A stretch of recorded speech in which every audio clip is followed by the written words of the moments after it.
बहुजन संघटक Facebook live चॅनलचे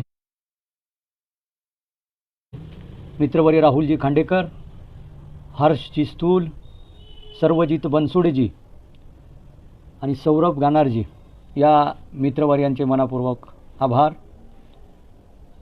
ज्या विचारांनी आपण आपल्या जीवनाची वाटचाल करत असतो आणि जीवन समृद्ध करण्यासाठी आपल्याला भारतरत्न डॉक्टर बाबासाहेब आंबेडकरांनी तथागत भगवान गौतम बुद्धांचा जो विचार दिला, आपल्याला आपले निसर्गदत्त अधिकार हक्क मिळवण्यासाठी, आपल्याला साऱ्यांनाच ज्ञान प्राप्त करण्यासाठी, अधिकाधिक आपल्या ज्ञानाची उंची वाढवण्यासाठी जी समृद्ध वाट दिली, त्या वाटेनं जात असताना मित्रांनो, आपल्या वाड्यात वस्तीत ज्या पद्धतीनं लिहिते हात पुढे आलेत,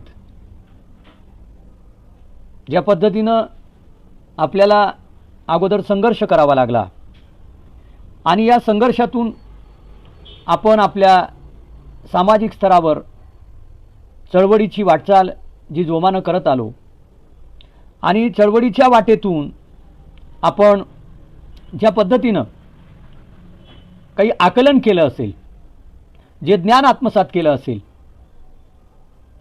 त्या ज्ञानानं, त्या आकलनानं आपल्या पिढ्या एका वेगवेगळ्या आणि त्यातल्या त्यात संघर्षमय अशा जीवनातून वाटचाल करत गेलेल्या दिसून येतात. आणि हा संघर्षमय जीवनाचा जो प्रवास आहे, तो प्रवास साधा सोपा सरळ सुटसुटीत मुळीच नव्हता. भारतरत्न डॉक्टर बाबासाहेब आंबेडकरांनी भारतातल्या साऱ्यांनाच संविधानाच्या माध्यमातून जो स्वाभिमान, जो आत्मसन्मान प्राप्त करून दिला, तो आत्मसन्मान, तो स्वाभिमान आम्हाला ज्या अर्थानं दिशा देत गेला आणि त्या दिशेतून आम्ही जे लिहिलं, जे बोलू लागलो, जे वाचू लागलो, त्याची वाट एक समृद्ध अशा परंपरेतून आलेली आपल्याला लक्षात येते. डॉक्टर बाबासाहेब आंबेडकर आपले आदर्श आहेत आणि डॉक्टर बाबासाहेब आंबेडकरांनी आपल्याला आपल्या हातामध्ये पुस्तक दिलं. मित्रांनो, पहिल्या आणि दुसऱ्या पिढीचा जेव्हा आम्ही विचार करतो, तेव्हा त्या विचारातून आमच्या निश्चितपणे लक्षात येईल की भारतरत्न डॉक्टर बाबासाहेब आंबेडकरांच्या पहिल्या आणि दुसऱ्या पिढीनं ज्या पद्धतीनं त्याग केला, ज्या पद्धतीनं चळवळीला योगदान दिलं, ते आम्ही कदापि विसरू शकत नाहीत.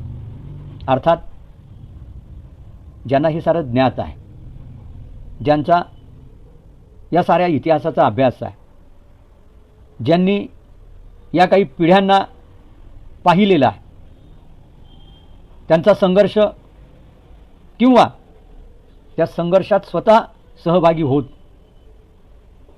त्या आंदोलनाच्या माध्यमातून एक स्वतंत्र ओळख निर्माण करण्याचा ज्यांनी ज्यांनी प्रयत्न केला,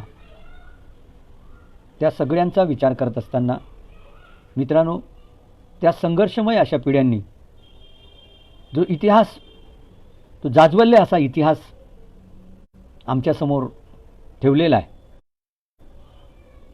त्या इतिहासाची पानं चाळत असताना, त्या इतिहासामध्ये डोकावून पाहत असताना आमच्या चळवळी किती समृद्ध होत्या आणि त्या समृद्ध अशा चळवळींनी आमच्या पुढच्या पिढ्यांचं भविष्य किती चांगल्या पद्धतीनं उज्ज्वल करण्याचा प्रयत्न केला, हे सर्वश्रुत आहे. आम्ही हे नाकारू शकत नाही, आम्ही हे विसरू शकत नाहीत की भारतरत्न डॉक्टर बाबासाहेब आंबेडकरांनी आमच्या हातामध्ये पुस्तक दिलं आणि त्या पुस्तकाला आमच्या आजपर्यंतच्या पिढ्यांनी मस्तकाला लावून जी प्रगती केली, जे साध्य केलं, ते आमच्या साऱ्यांच्या डोळ्यासमोर आहे. चळवळीतला कार्यकर्ता हा ज्या पद्धतीनं संघर्ष करत होता, ज्या पद्धतीनं तो सामाजिक भान जपत होता आणि त्या संघर्षातून तो ज्या पद्धतीनं पुढे येत होता, हा त्याचा उंचावत जाणारा आलेख जो आहे तो आम्ही लक्षात घेतला पाहिजे. या चळवळीच्या कार्यकर्त्यानं कालांतराने आपल्या हातामध्ये लेखणी घेतली आणि वास्तवता मांडत तो पुढे जात आपल्या जीवनाची वाटचाल करत गेलेला दिसून येतो. या सर्व वाटांमध्ये आम्ही ही गोष्ट लक्षात घेतली पाहिजे की भारतरत्न डॉक्टर बाबासाहेब आंबेडकरांच्या चळवळीला ज्या काही लोकांचं योगदान आहे, त्या चळवळीमध्ये सर्व जाती धर्माच्या लोकांनी जो सहभाग घेतलेला आहे त्याची दखलही घेणं अत्यंत आवश्यक आहे. त्या कार्यकर्त्यांना लिहिलं, मांडलं आणि त्या मांडणीतून जेव्हा आम्हाला अनेकांना आपला अनुभव तो वाटू लागला आणि मग ज्या साहित्याच्या माध्यमातून वास्तवता आमच्या समोर येऊ लागली, तेव्हा निश्चितपणे ते साहित्य आम्हाला आमचं वाटू लागलं.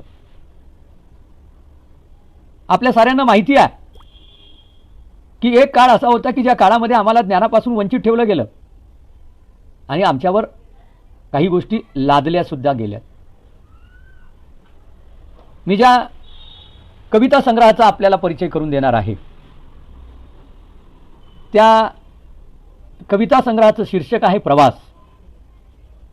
आणि या कविता संग्रहाचे कवी जे कर्नाटकच्या धारवाड विद्यापीठामध्ये प्रोफेसर म्हणून कार्यरत होते, प्राध्यापक डॉक्टर बाबूराव गायकवाड सर, जे आता सेवानिवृत्त आहेत, त्यांनी आपल्या या कविता संग्रहामध्ये जीवनाचा जो प्रवास आहे, जो संघर्षमय इतिहास आहे आणि जी वास्तव परिस्थिती आहे, जी वास्तव परिस्थिती आजही आपल्या नैसर्गिक तत्वानुसार आपल्याला न्याय अधिकार मिळवून देण्यामध्ये किंवा आपल्याला आपले हक्क अधिकारापासून, निसर्गदत्त हक्क आणि अधिकारापासून आजही जी व्यवस्था वंचित ठेवण्याचा प्रयत्न करते, ती वास्तवता त्यांनी मांडण्याचा प्रयत्न केलेला आहे. मित्रहो, साहित्यामध्ये, कवितेमध्ये जेव्हा हे येऊ लागतं, साहित्यातून आपल्याला हे जेव्हा लक्षात येतं, आपण वाचू लागतो, वाचनातून आपल्या ज्ञानाच्या कक्षा वाढत असतात, वाचनातून आपल्याला जे आकलन होतं, जी मांडणी लक्षात येते, त्या मांडणीचा विचार आम्ही जेव्हा आमच्या जीवनाच्या आणि एकूणच समाज व्यवस्थेच्या अनुषंगाने त्याकडे पाहत असतो, त्यावेळेस निश्चितपणे समाजाला ते साहित्य असेल, ते लिखाण असेल, ते अपील होत असतं. मी प्राध्यापक डॉक्टर बाबूराव गायकवाड सरांचा हा प्रवास नावाचा जो कविता संग्रह आहे, या कविता संग्रहाच्या अगोदर त्यांचं जे साहित्य आहे त्या साहित्याचा देखील मी आपल्याला निश्चितपणे परिचय करून देईल. त्यांची झड नावाची कादंबरी आहे, आग नावाची कादंबरी आहे, बाज नावाचा कथासंग्रह आहे, टिळा आणि इतर नाटिका यात नाटिका संग्रह आहेत, दलितेतर लेखक आणि दलित जीवन हा एक प्रबंध त्यांचा आहे, हुंदका नावाचा काव्यसंग्रह, सारे काही, स्पंदन हे काव्यसंग्रह आहेत, दृष्टिक्षेप आणि आकलन असे समीक्षा ग्रंथ आहेत. असे अनेक त्यांच्या साहित्य निर्मितीचा आणि त्या साहित्य निर्मितीच्या माध्यमातून जीवनाचं आकलन, समाजव्यवस्थेतली परिस्थिती त्यांनी मांडण्याचा प्रयत्न केलेला आहे. या प्रवास कविता संग्रहामध्ये एक लक्षात घेण्यासारखी गोष्ट अशी आहे की जेव्हा माणसं माणसाशी नातं जोडतात, माणूस माणसाला मदत करतो आणि सर्वार्थाने माणूसच माणसासाठी आहे, हे सगळं ज्यावेळी आपण पाहत असतो, खरं म्हणजे हे मांडण्याची आणि लिहिण्याचीही आवश्यकता नाही, पण जेव्हा माणूस आपल्या जीवनरूपी प्रवास करीत असतो आणि या प्रवासामध्ये त्याला आलेले जे चांगले वाईट अनुभव असतात, ज्यावेळी हे अनुभव कथा, कविता, कादंबरीच्या माध्यमातून मांडले जातात, ते मी आपल्याला अगोदरच सांगितल्याप्रमाणे अनेकदा असं वाटायला लागतं की हा अनुभव आपला आहे, हा अनुभव माझा आहे. अनेकांना हे आलेले ज्याच्या त्याच्या वाटेला आलेले अनुभव सर्वार्थाने आपले वाटू लागतात आणि म्हणून प्रवास हा कविता संग्रह जीवन प्रवासातल्या अनेक माणसांचे अनुभव संचय आहे हे लक्षात घेता येईल. त्यांची कविता वाचताना आपल्याला हे जाणवतं की ही जी परिस्थिती आज आपण बघतोय आणि त्या परिस्थितीला बघत असताना आपल्याला काही वेळेस अनेक जण त्या परिस्थितीकडे हतबलतेसारखं बघत असतात, ते हतबल असतात.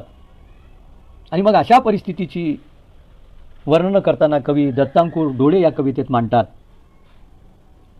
मूर्खांच्या बाजारी जो तो म्हणे मी शहाणा.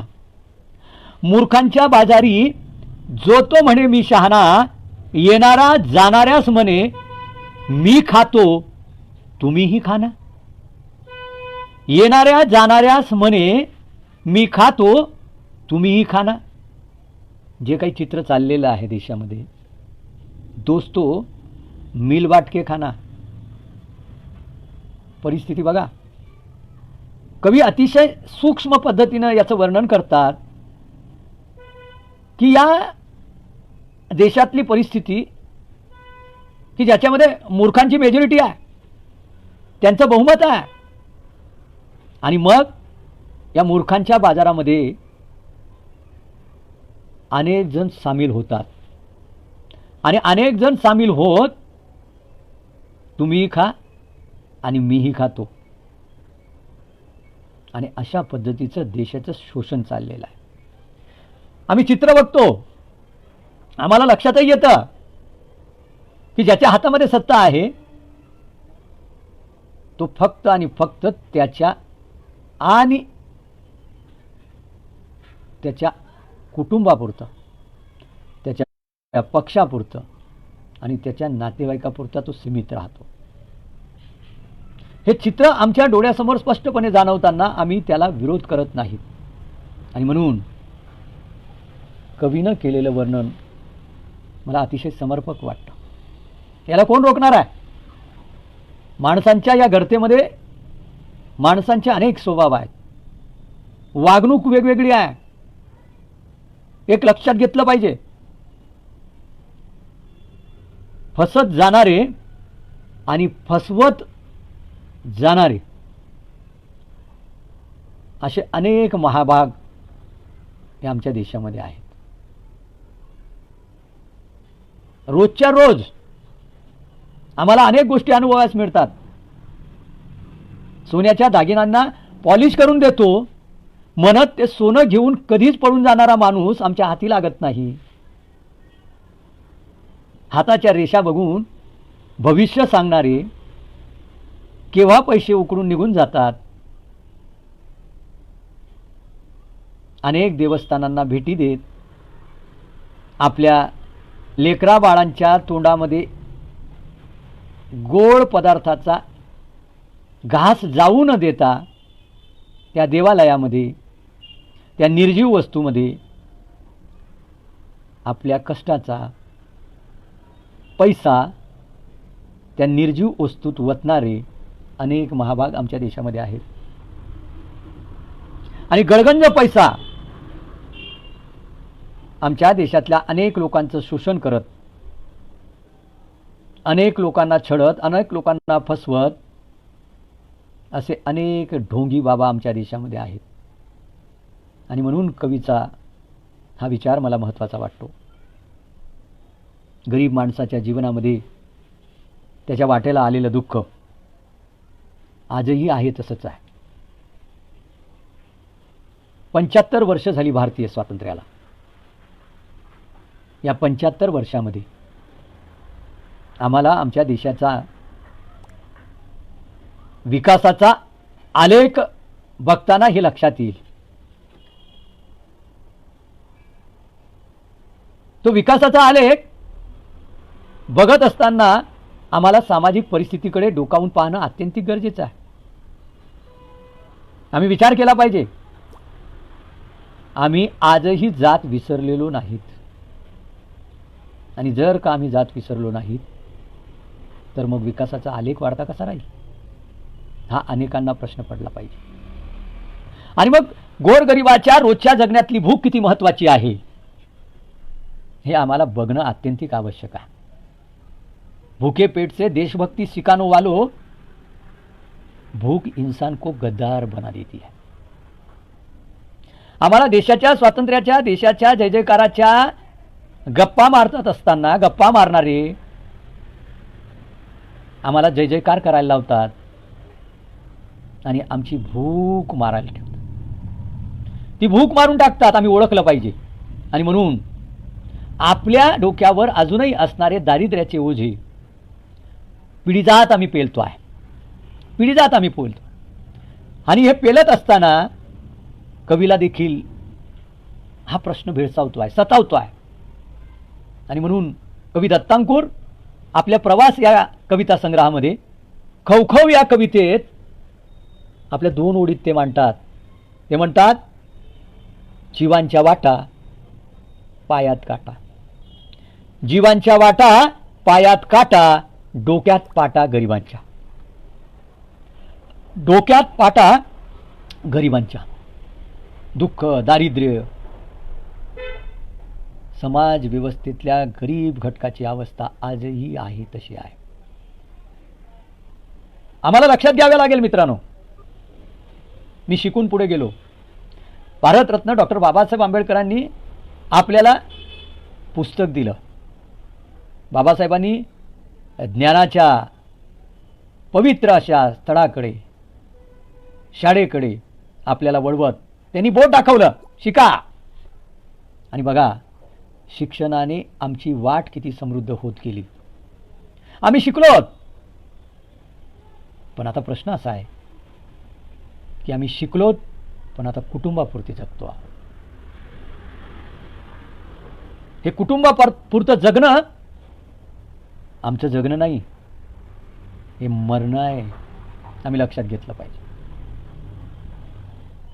आमच्या समाजातला, आमच्या सामाजिक परिस्थितीतला, तळागाळातला माणूस, आमचाच माणूस जर का अजूनही प्रगतीच्या वाटेवर येत नसेल तर भारतरत्न डॉक्टर बाबासाहेब आंबेडकरांनी दिलेला विचार यापासून आम्ही आजही कोसो दूर आहोत हे लक्षात घेतलं पाहिजे.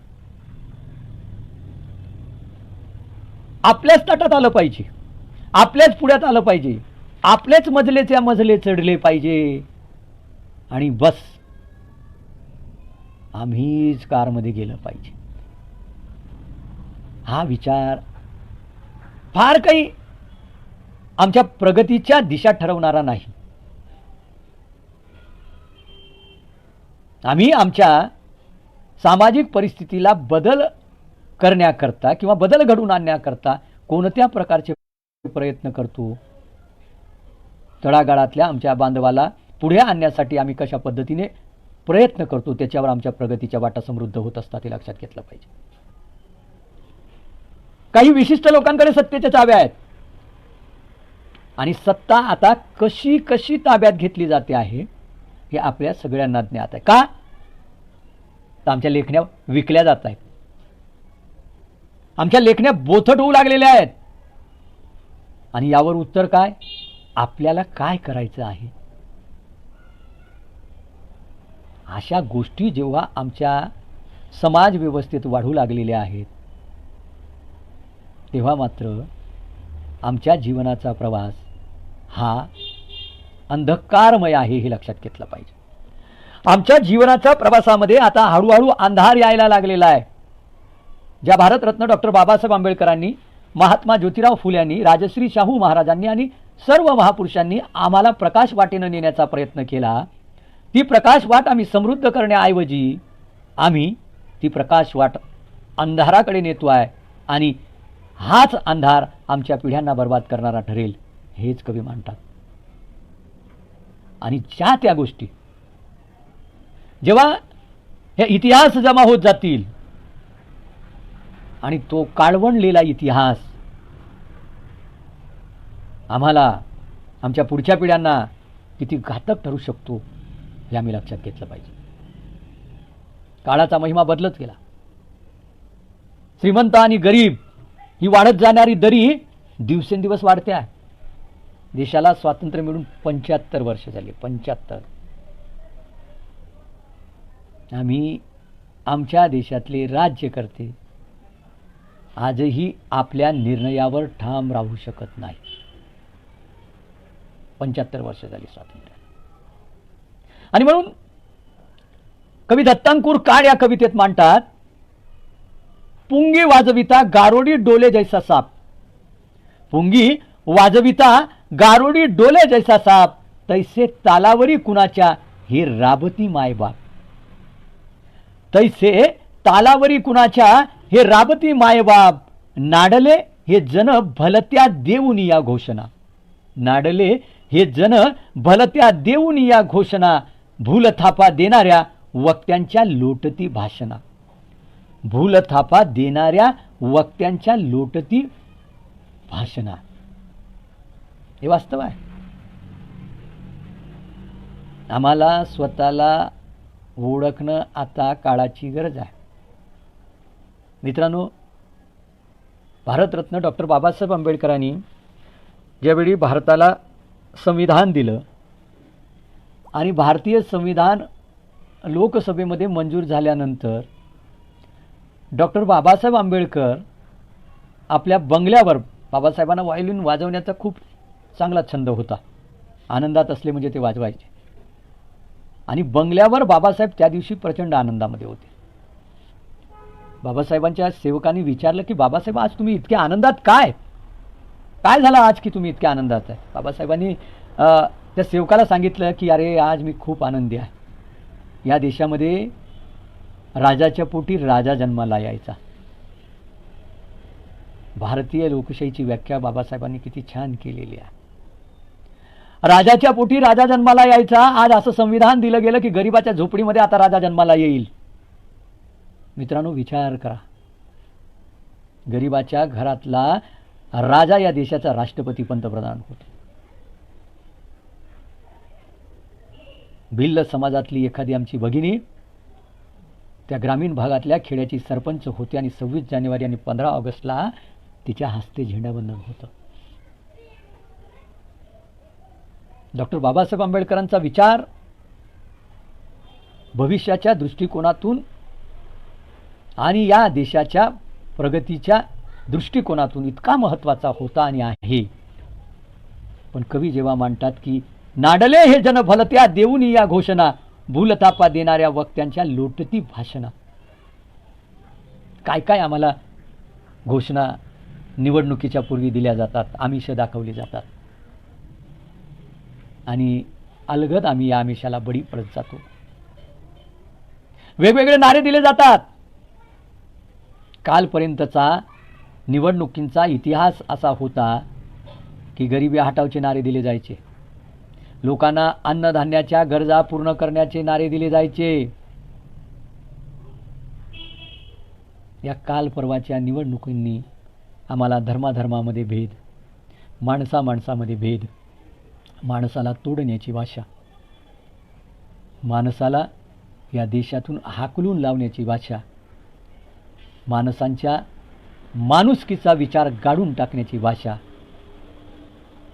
आणि गर्वाच्या भाषा आणि ती आश्वासनं आमच्या देशातल्या लोकांना मिळू लागलेली आहेत आणि त्या वाटेने जाणाऱ्यांची संख्या खूप खूप मोठी होती आहे. खूप खूप मोठी होत्या. या देशाच्या संविधानिक पदावर बसणारी माणसं खुलेआम प्रक्षोभक, हिंस्र आणि त्यातल्या त्यात माणसाला संपवण्याची भाषा करू लागलेले आहेत. नव्हे, माणसाला संपवत आहेत. डॉक्टर बाबासाहेब आंबेडकरांनी भारतीय संविधानाच्या माध्यमातून आम्हाला मताधिकार दिलेला आहे. खूप मोठ्या गप्पा मारतो आणि हळूहळू तो मताधिकार सुद्धा आमच्या हातातून निसटतो आहे. ही लक्षात घेणं काळाची गरज आहे.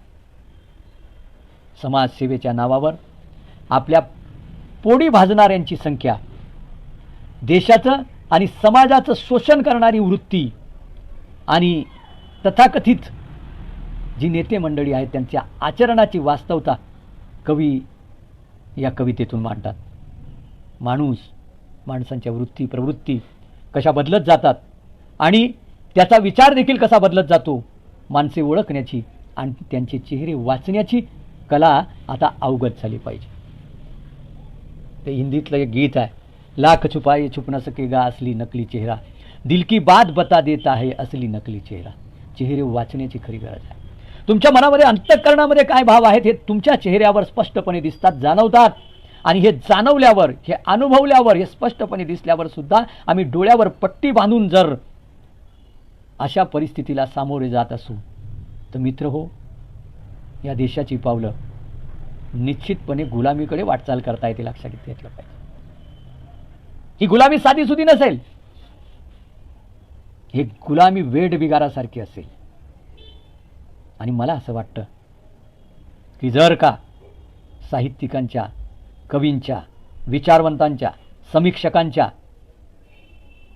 आणि समाज सुधारकांच्या लेखण्या विचार बोचट होऊ लागले तर ती परिस्थिती फार काही दूर नाही, हे लक्षात घेतलं पाहिजे. आजही पोटासाठी धडपडणारी माणसं कोसो मैल दूर पायी चालत जातात. आणि ही कोसो मैल दूर पायी चालणारी माणसं आपल्या पोटाची आग शमवण्यासाठी, पोटाची भूक शमवण्यासाठी कशा कशा पद्धतीने, कशा कशा परिस्थितीला तोंड देतात हे आम्ही बघतो आहोत. आणि म्हणून प्रवास या कविता संग्रहातील पोट या कवितेत कवी दत्तांकुर काय म्हणतात बघा. काड्या मातीची ओढ आहे जन्मभरीची, काड्या मातीची ओढ आहे जन्मभरीची, मजुरांचे पोट दुःख घोट घोट पचलेले, मजुरांचे पोट दुःख घोट घोट पचलेले. कवी सामाजिक दुःखाबरोबर सामाजिक जाणीवा सुद्धा लक्षात घेतात. आम्ही एक गोष्ट लक्षात घेतली पाहिजे. आम्हाला हे सामाजिक भान आलं पाहिजे की दुःख, वेदना, दारिद्र्य हे काही विशिष्ट समाजापर्यंत मर्यादित नाही. शेतकऱ्याच्या, मजुराच्या दुःखाचा विचार झाला पाहिजे.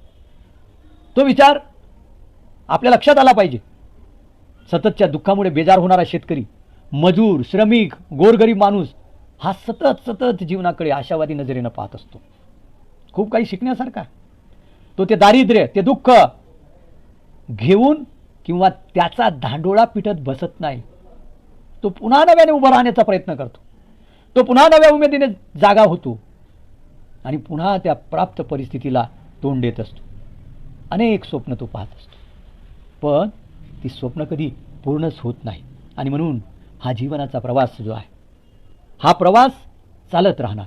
या प्रवासामध्ये आपल्याला गतिमान होणं काळाची गरज आहे. पण हे गतिमानता केव्हा येईल? आमच्या या गतिमानतेला आम्हाला योग्य वेळी ओळखण्याची गरज आहे. गती केव्हा घेतली पाहिजे? गतीची ओळख आम्हाला झाली पाहिजे. आपल्याला माहिती आहे, ओणका घरंगळत गेला आणि ओणका घरंगळत गेल्यानंतर चाकाचा शोध लागला. चाकाने गती लक्षात आली आणि गतीने प्रगती आमच्या दृष्टीपथास आली. आणि म्हणून या प्रगतीच्या वाटा समृद्ध करत असताना मित्रांनो, दुःख, दारिद्र्य, वेदना या आम्हाला विसरता येणार नाही. आम्ही हेही लक्षात घेतलं पाहिजे की अनेक लोक असं म्हणतात की हे सहन करण्यापलीकडे, म्हणजे आम्ही सहन करण्यापलीकडे जरी गेलो असलो तरी आम्ही पुन्हा असंही मानतो की अरे तो सहनशील आहे. सहनशीलतेलाही मर्यादा असतात. आणि म्हणून आमच्या गरजा ज्या आहेत, अन्न, वस्त्र, निवारा, या तर बदलणाऱ्या नाही. गरजा बदलणाऱ्या नाहीत आणि समस्याही वाढत जातील. तेव्हा या जीवन प्रवासाला सुखकर आणि आनंद देणारी कविता कालही आहे, आजही आहे, उद्याही राहील. हा आशावाद जेव्हा दत्तांकुर, डॉक्टर बाबूराव गायकवाड आपल्या कविता संग्रहातून मांडतात त्याचबरोबर ते परिस्थितीची वास्तवता आणि माणसाच्या वृत्तीतली संकुचितता सुद्धा शुष्क या कवितेत मांडतात.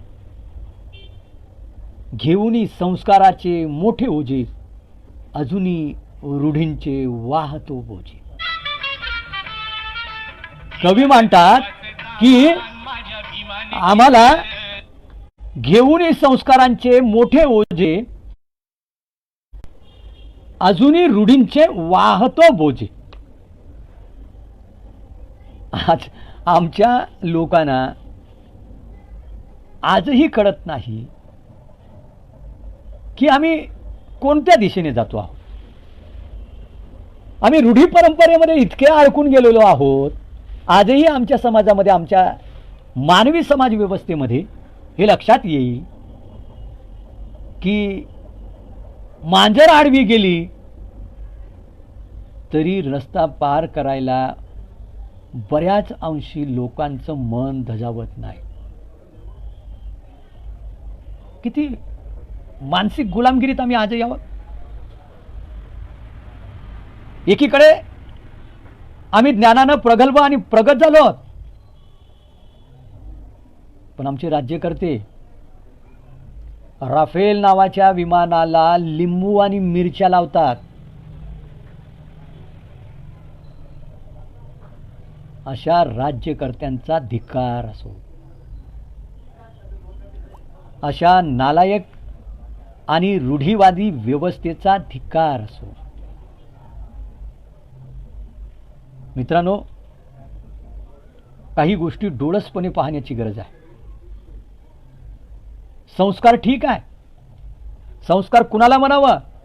संस्काराच्या व्याख्या लोक परत्वे बदलत चाललेले आहेत, संघटने परत्वे बदलत चाललेले आहेत.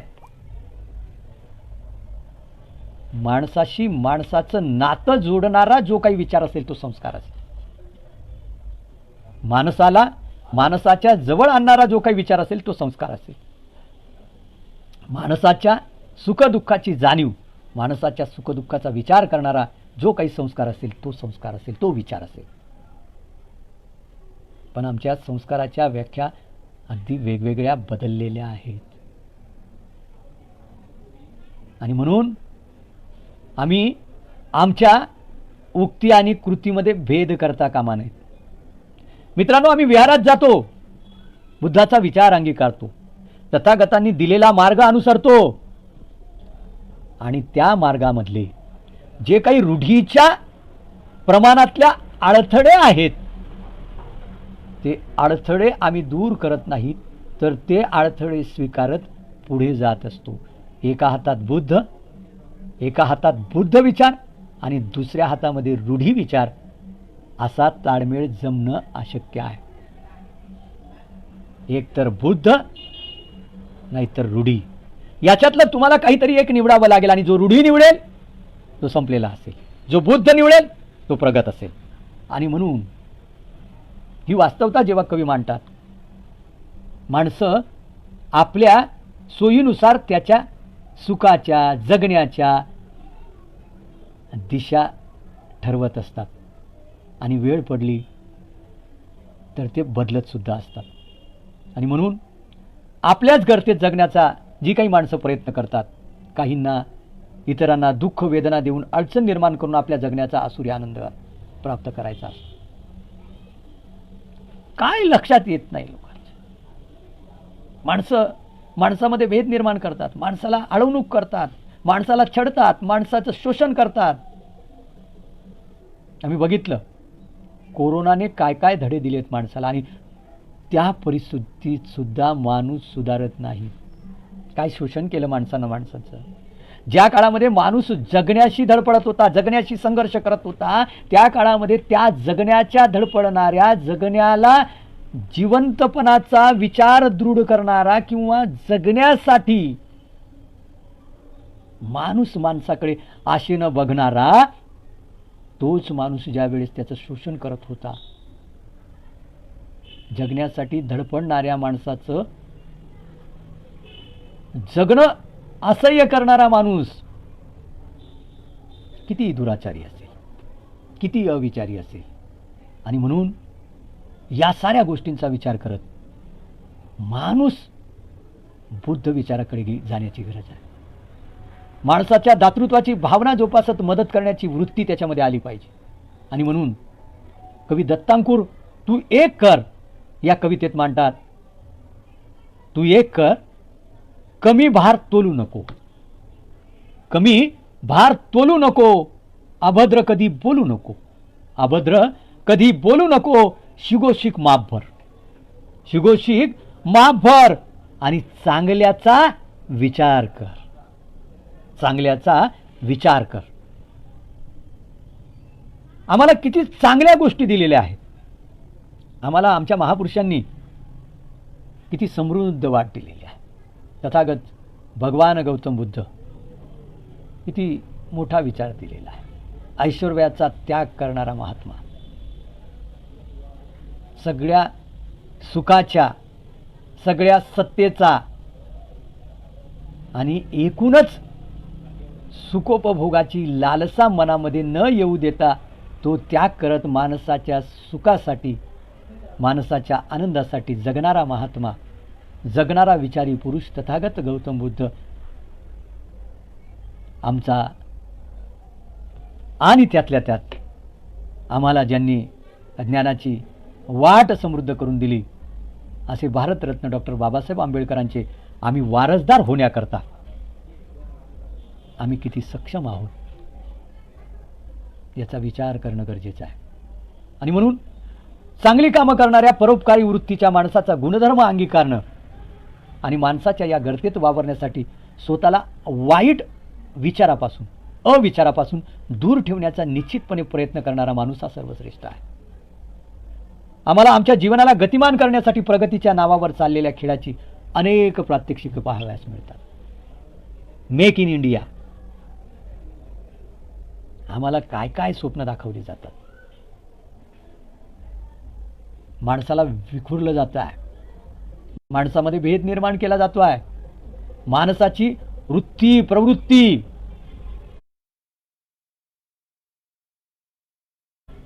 आमच्या लक्षात आजही येत नाही आहे. आम्हाला विचार केला पाहिजे. आम्हाला या महापुरुषांनी दिलेली वाट, ज्या जगण्याच्या दिशा समृद्ध करण्याकरता आणि जगणं आनंदी करण्याकरता जो विचार देण्याचा त्यांनी प्रयत्न केलेला आहे, त्याची एक विचाराची दृष्टी आमच्यामध्ये येण्यासाठी आम्ही कितपत प्रयत्न करतो. आणि म्हणून आम्ही एक गोष्ट करण्याची गरज आहे की कवी दत्तांकुर आमच्या विचार पुरुषांचा वाचण्याची तो वारसा जोपासण्याची खरी गरज कशी आहे ती मांडताना ते म्हणतात की तू एक कर, तू एक कर, तू जरा धीट बन, तू जरा धीट बन. अरे दावू नको मवाळपण, दावू नको मवाळपण, लाचारीचे जिने सोड, लाचारीचे जिने सोड, अन्यायाची कंबर मोड, अन्यायाची कंबर मोड. सध्या तू एवढंच कर, सध्या तू एवढंच कर, बुद्धाला सतत स्मर, बुद्धाला सतत स्मर. जेव्हा आम्ही बुद्धाच्या विचाराचं अंगीकारण्याचं सतत सतत सतत अंगीकारत राहण्याची प्रतिज्ञा, नुसती प्रतिज्ञा करून फायदा नाही. फायदा तोट्याची गोष्ट सोडा, पण जीवनाकडे खऱ्या अर्थानं चांगल्या विचारांनी डोकावून पाहण्याची जर गरज असेल तर आम्ही बुद्ध आणि बुद्ध स्वीकारला पाहिजे. सुखाचा त्याग करीत माणसाच्या जीवनातला आनंद मांडण्यासाठी, जगण्याच्या दिशा समृद्ध करण्यासाठी तथागत सिद्धार्थ गौतम बुद्धांनी जगाला जो विचार दिला, तो विचार जगातल्या अनेक राष्ट्रांना दिशा देणारा ठरला, जगातल्या अनेक राष्ट्रांना. आणि हाच विचार माणसाने आपल्या जीवन जागण्याचा मार्ग म्हणून निवडला पाहिजे. म्हणजे निश्चितपणे माणसाच्या सुखाचा आणि आनंदाचा प्रत्यय. युद्धावर, वैरावर मात करणारे बुद्ध आपल्या ज्ञानप्रकाशाने अनेकांच्या जीवनात पहाट करून गेले. ती पहाट प्रत्येकाच्या जीवनात यावी यासाठी प्रत्येकानेच बुद्धांना सतत स्मरण्याची, त्यांच्या विचारांचा ध्यास घेण्याची वृत्ती अधिकाधिक जोपासावी असं कवी आपल्या कवितेतून मांडतात. मित्रांनो, सततच्या धावपळीच्या युगात माणसे माणसापासून दूर जात आहेत. माणुसकी शून्य जीवन, भावशून्य मानसिकता, जगण्याची बदललेली रीत आणि माणसात निर्माण झालेला दुरावा निसर्गाच्या ऋतुचक्रातून मांडताना कवी दत्तांकुर कळा कवितेत लिहितात की जीवा लागल्या कळा कधी फुलेल मळा. जीवा जीवा लागल्या कळा कधी फुलेल मळा. आला हिवाळा पावसाळा थांबला कसा ऋतू सोहळा. आला हिवाळा पावसाळा थांबला कसा ऋतू सोहळा. आता बघा, माणूस अशिक्षित होता तेव्हा दुसऱ्याला दुःख झालं की तो समोरच्या माणसाच्या डोळ्यात आसू यायचे. मदतीचा ओघ आटत नव्हता. बदललेली परिस्थिती दुसऱ्याला दुःख देण्यात आनंद मानणारी माणसं वाढली. अशिक्षित असताना माणसाला मदत करायची आणि सुशिक्षित असल्यावर हे जे चित्र बदललेलं आहे ते मला वाटतं आपल्याला आता वेगळ्या दिशेनं ते नेत आहे. माझ्या वार्धक्य नावाच्या कवितेमध्ये, म्हणजे माझ्या स्वतःची वार्धक्य नावाची कविता आहे, त्याच्यामध्ये मी 4 ओळी आपल्यासमोर मांडतो. प्रवास कविता संग्रहाचा परिचय करून देताना या अनुषंगाने मला माझ्या 4 ओळी आठवल्या की पंखात बळ आलं की पक्ष्यांची पिलं उडायला लागतात. पंखात बळ आलं की पक्ष्यांची पिलं उडायला लागतात आणि माणसात बळ आलं की नाती तुटायला लागतात. माणसात बळ आलं की नाती तुटायला लागतात. माणसाची वृत्ती बघा कशी आहे. माणूस कसा बदलत जाणार आहे. आणि म्हणून कवी जे मांडतात ते फार अर्थपूर्ण आहे, आशयपूर्ण आहे. मानवतेचा, माणुसकीचा ऋतू सोहळा कसा थांबून गेलेला आहे. पावसाळ्यात वाहत जाणारी नदी उन्हाळ्यात आटत जाते. परत पुन्हा पावसाळा येतो, परत पुन्हा त्या पावसाळ्यामध्ये ती नदी वाहत जाते. मित्रांनो, माणसांच्या विचारांची नदी ही आटतच जाणारी लक्षात येते आहे. दिवसेंदिवस, दिवसागणिक माणूस माणसाचं अधिक शोषण करत चाललेलं आहे. आणि हे शोषण माणसाच्या जीवनाला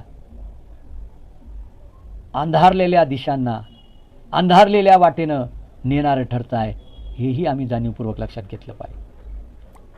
मंजुळ प्रकाशनाने प्रकाशित केलेल्या या दत्तांकुर लिखित प्रवास कविता संग्रहात 64 कविता आहेत.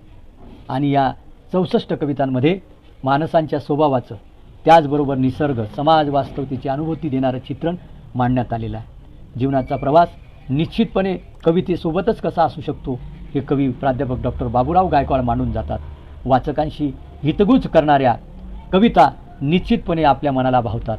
जीवनाचा प्रवास, जीवनाची वाटचाल, जीवनामध्ये माणसाला ज्या काही अनेक गोष्टींना सामोरं जावं लागतं आणि त्या गोष्टींना सामोरं जात ज्या परिस्थितीतून तो आपल्याला स्वतःला बदलवत असतो, घडवत असतो, ती परिस्थिती, ती घडवण्याची प्रक्रिया माणूसच कशा पद्धतीने सामोरं जातो, माणूसच कसा घडत जातो, असे अनेक प्रश्न माणसालाच भेडसावत असतात. आणि म्हणून ही जी पुस्तकं असतात, हे जे साहित्य असतं, माणसाला ज्या काही गोष्टी अंगीकारण्यासाठी मदत करतात किंवा त्याच्या जीवनाला एक वेगळ्या प्रकारे, एक वेगळ्या वाटेनं नेण्याचा प्रयत्न करतात किंवा बदलविण्याचा प्रयत्न करतात, ती फार महत्त्वाची असतात. आणि म्हणून साहित्य माणसाच्या जीवनाला दिशा देणारं ठरतं. असं दिशा देणारा प्रवास नावाचा कविता संग्रह मला अतिशय महत्त्वाचा वाटतो. हा कविता संग्रह सामाजिक दृष्टिकोनातून, माणसाच्या समृद्ध जीवनाच्या दृष्टिकोनातून आणि माणूस म्हणून जगण्याच्या वाटा समृद्ध करण्याच्या दृष्टिकोनातून खूप महत्त्वपूर्ण वाटतो. आदरणीय मित्रवर्य डॉक्टर बाबूराव गायकवाड सरांना त्यांच्या साहित्य लिखाणाची समृद्ध परंपरा जोपासणाऱ्या सगळ्या